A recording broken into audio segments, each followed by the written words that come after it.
one of the ways I frame, jumping off from what you're saying, how Gen AI affects us. Everyone talks about create productivity. A few less people talk about creativity, and I want to talk about that too. But I want to start with something that's not immediately obvious, but eventually it dawns on you that these are knowledge management tools. I mean, you can upload a PDF to any chatbot and talk to it. That just changes the way you interact with information.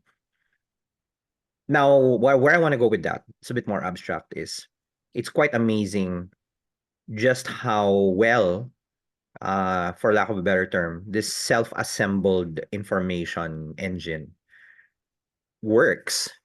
Kasi nga, you had the phrase that said, these tools don't imagine yet.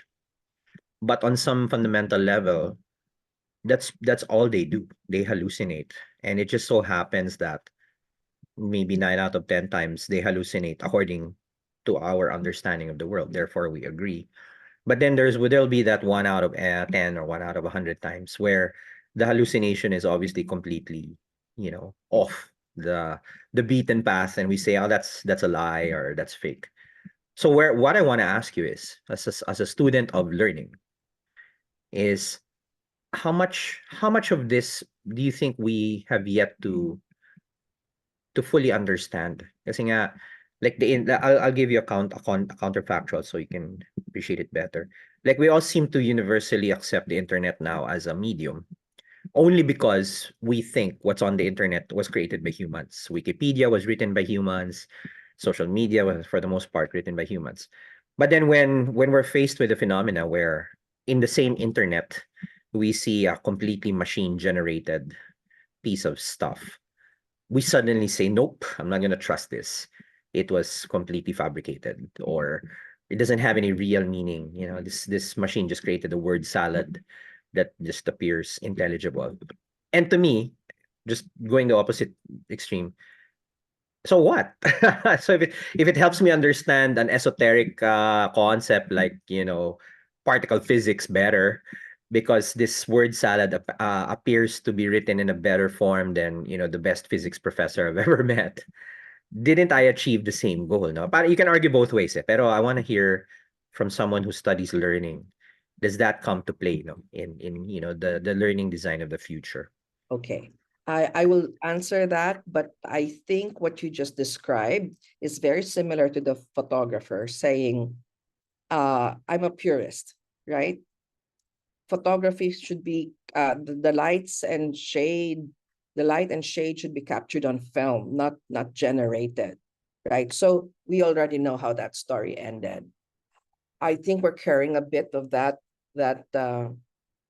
attitude over to learning, because I am not anti-technology.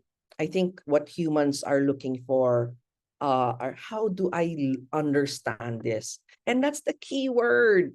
How do I understand? Not how do I know.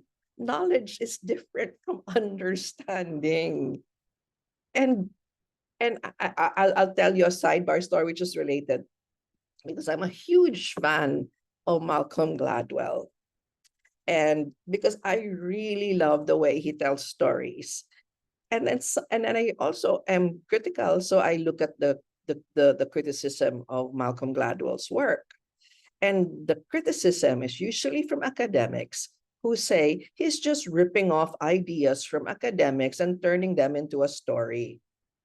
But I will never read the academics' work, and I'll never appreciate it, because I mean, I'm an academic, but I mean, in that context of my life, now I read academic journals. Um, but that time I needed to understand. I think the first book was Tipping Point. It was recommended by our regional PR chairman, and said you must read this when you want to understand how trends, in fact, the term was social epidemics happen, how trends happen. And I read it and I loved it. And I read so many Malcolm Gladwell books after that, because I understood. I understood and I was able to use it, apply it, and that's what that's what education is for, right? Um, I'm doing a deck on learning experience design right now. I have uh, um, a talk, and education has two Latin uh, uh, words where it was drawn from.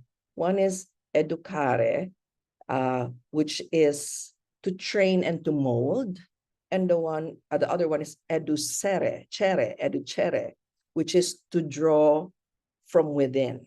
And I think we are so hung up on educare, which is we think we train and mold, and we forget that education is also about drawing me in and leading me towards my learning objective, my goal.